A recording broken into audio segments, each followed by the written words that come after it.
Okay, so I've just been standing here thinking of how to start the video, and I couldn't figure out a proper way to start it because most of the time when I try to say something, try to communicate something, it's not quite exactly perfect when I speak about it. So I'm trying to get a little bit more precise in how I talk about things and a little less excited about it. More keep it chill, keep it steady. But basically, I'm not a whole supporter of the whole there's nothing to learn, there's nothing to do idea in spiritual circles. I'm also not a big supporter of seeking something, as in there's something to seek. I'm more of a supporter of gradual cultivation of causes that culminate in something, right? As if, like, for example, you gradually train your art skills and that culminates in you being able to draw. So why I'm making this video, why I felt inspired to talk about today is the Buddha's Dharma. I feel like it is for the benefit of many and for the benefit of anyone who genuinely hears it, understands it, and puts it into practice. So it's not just hearing it, it's also understanding it, and it's also putting it into practice. I think one who actually does all three, it's for his great benefit, and it leads to much happiness for him down the line. Because first of all, the Dharma is rare. So a Buddha doesn't just appear very often. Someone who sees clearly how things operate, someone who is so laser focused on ending suffering, who understands the causes and how to end it, and the path leading to its ending, and all the causes that have to be cultivated. And a lot of people skip these long, boring explanation type videos way too fast before the content even gets juicy, because such style of communication, there's no way to make it super engaging other than if you follow along and relate to your own experience what I'm saying. And honestly, keeping a bit of a curious mind is only to your benefit, not to your detriment, right?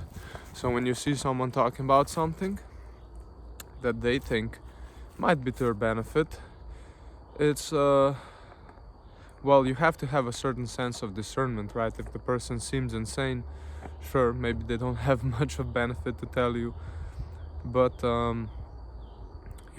being curious, inquiring, those are not bad qualities to cultivate, and they lead to good things, right? Curiosity leads to knowledge, it leads to understanding, right? Patience is often what many people lack, and it costs them a lot. What is there?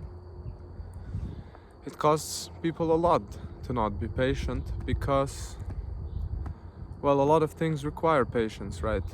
Like delayed gratification, or cultivating something, or enduring a tough situation in life.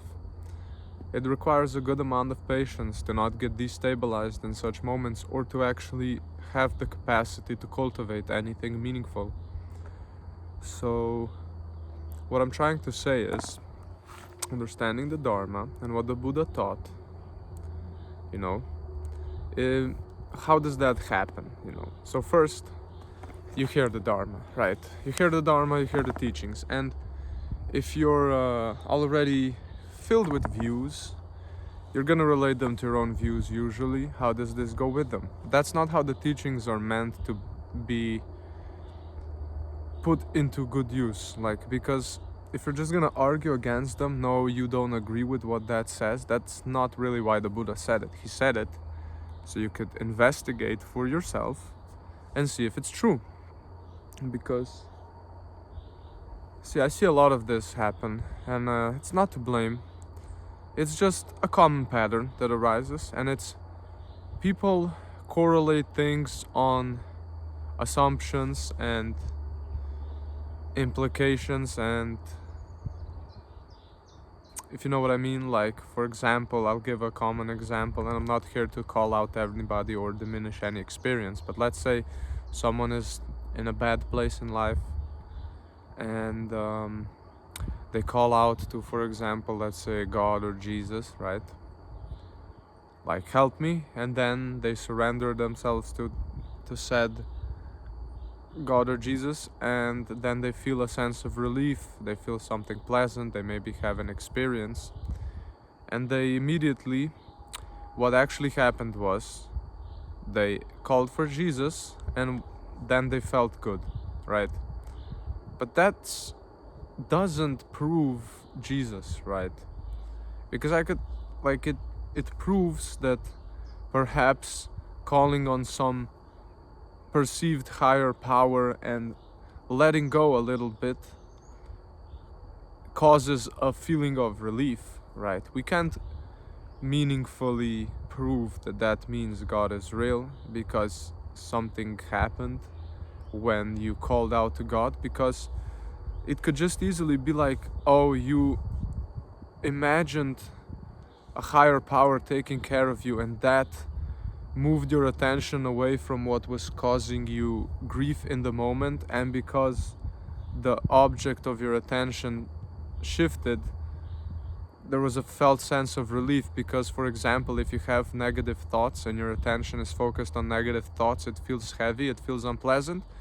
And if you were to switch your attention to something else, then that feeling of unpleasantness will likely fade or disappear completely, especially if you switch your attention to a really strong idea of a higher power. So here's the assumption: because I called out to Jesus and felt good, that must have been Jesus helping me feel good. That's an assumption, and that's what I mean by it's not to blame, it makes sense why it happens, but it's also like people in spirituality or in materialism or whatever it may be, they often form views and assumptions that are not thoroughly investigated.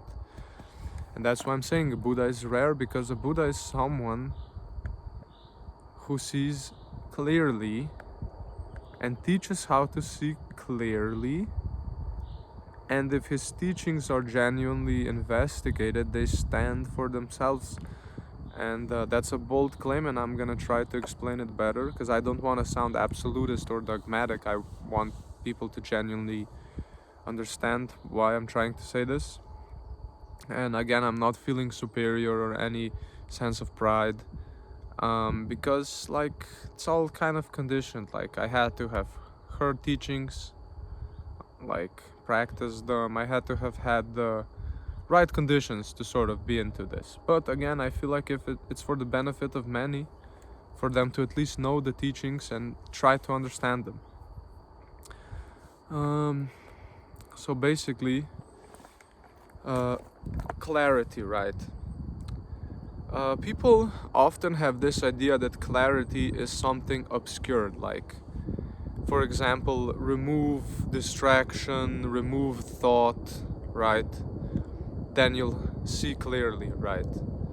But in Buddhism, and this can be noticed for oneself if put into practice, clarity is actually something cultivated and stabilized through practice and insight, and is not something uncovered, but is something that also requires conditions to arise. Like, for example, for it to be daylight, you have to have the sun, right? So when your part of the planet that you're on is not facing the sun, there's no daylight, right? It requires specific conditions. It's not like yes, you could say the rest of the planet is obscuring the sunlight, but also to some degree day requires a place to be, right? There's day on earth. If there's no earth, there's no daylight. So like, you need an earth and you need a sun or a star to shine on a planet for there to be day, right? So you can't say, oh, the sun is obscured by the earth, that's why it's night when it's not facing the sun, because day requires a place and a star, right? So what I'm trying to say is, it's not about removing obscurations. It's about cultivating the conditions for seeing clearly, and that's a completely different thing. Part of it requires removing distractions and obscurations. That is true, but again, that's a condition. Like, if you're distracted, there is no clear seeing. If you're not distracted, seeing becomes clearer. That doesn't mean there's some sort of clarity underneath. It's just under these conditions, things can be seen clearly. Under other conditions, they can't be seen clearly. So there's no underlying true self or clarity that's being obscured. It's either are the conditions for clarity present, then clarity as a emergent property arises. Or if they're not present, it doesn't. That's why the path is of cultivation. Because, and I'll explain it so it makes sense. Why cultivate mindfulness? How will that assist clarity? Let's start there. Well, mindfulness is simply seeing things, knowing things as they happen. So see, often there's lag between something happening and you knowing it, right? Sometimes things happen just automatically, or they happen too fast, right? So you can't see clearly if you can't if your attention can't actually keep up with what's going on, right? That just makes sense. So mindfulness is simply being aware of what's going on as it's happening, and that removes the lag, right? Because if you're catching up, if your attention is catching up with what's happening, you're not really aware of it as it's happening. And if you're not aware of things clearly as they're happening, then you can't really track subtle mechanisms and movements that happen, mental mechanisms, right? So mindfulness, when cultivated, so when there's a stable knowing of what's going on as it arises, that is one of the conditions for clear seeing. Then you have investigation of states. So not only do you need to see things as they arise, you have to also then investigate things as they arise. So point attention, right? So you point attention to suffering, you point attention to what's causing it, right?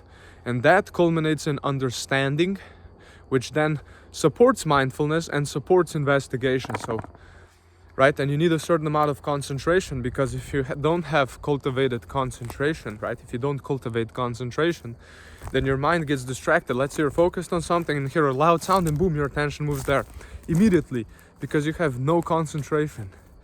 So that's why mindfulness, you cultivate mindfulness in order to know things as they're happening.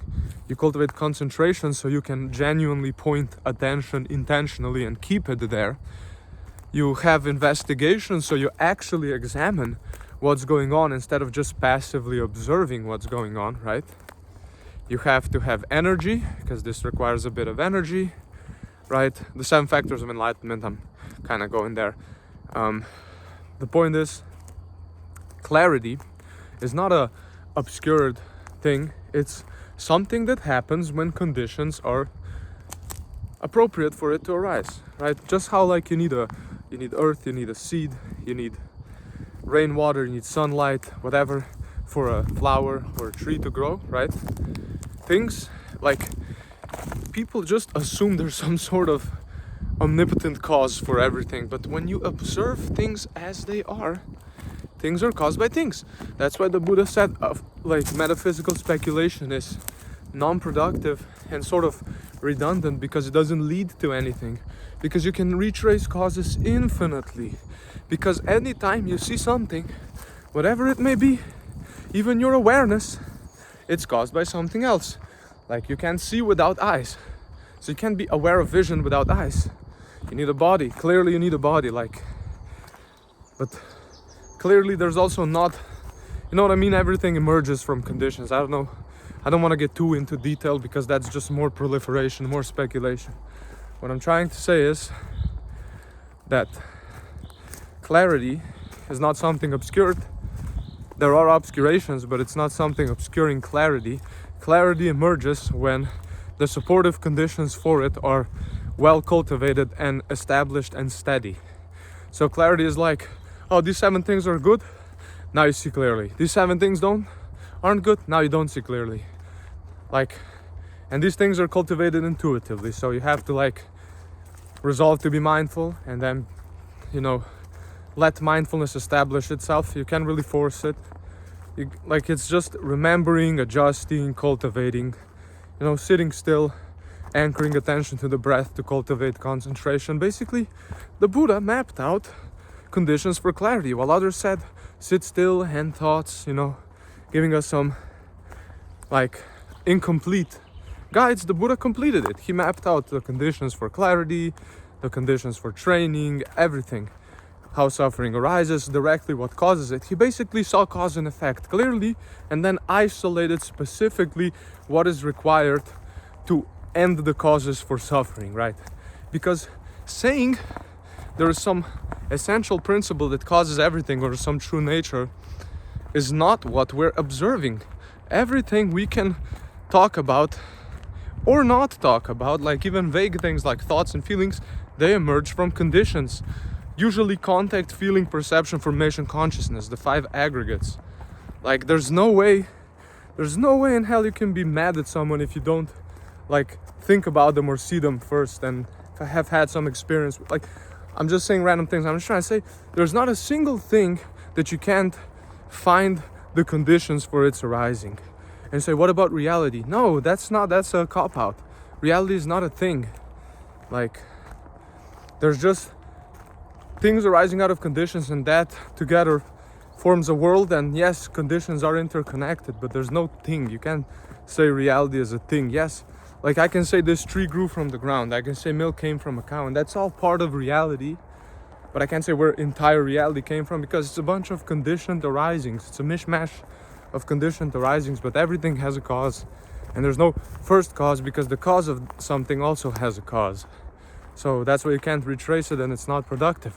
But what you can lock into is observing clearly, cultivating the conditions for clarity, and seeing clearly suffering, its origin and its cessation, so its absence, how its absence feels relieving, and understanding what needs to be done, like what wholesome qualities have to be cultivated, what has to be abandoned, where restraint has to be applied. It's an intuitive process of applying restraint, cultivating certain wholesome qualities, abandoning certain unwholesome qualities, that when cultivated to its fulfillment culminates in the conditions for seeing things as they really are, which is just max clarity. You're just there, mindfulness is maxed, concentration is maxed, understanding is working, attention is being pointed where it should, and that literally teaches the mind what it's doing that causes suffering, and the mind stops. It gets uprooted. The cause gets uprooted by understanding, by seeing clearly. But that seeing has to have come from cultivation of causes, because nothing is uncaused. So you can't just, you're not already enlightened. The causes aren't present for clarity. The causes have to be cultivated.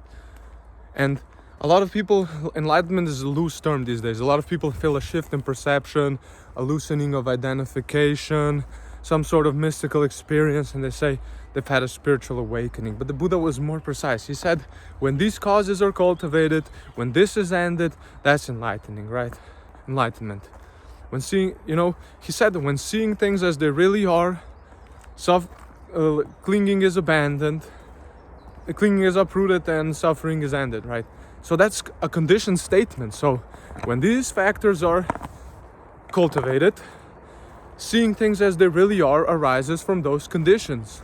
When seeing things as they really are, disenchantment arises. With disenchantment, dispassion. With dispassion, cessation. And that is, the mind is liberated. And that's what it is, right? It's cultivating the causes for clarity, so clarity can do the job of uprooting the causes of suffering, and then boom, nirvana. I haven't achieved it. I'm not gonna talk about my path.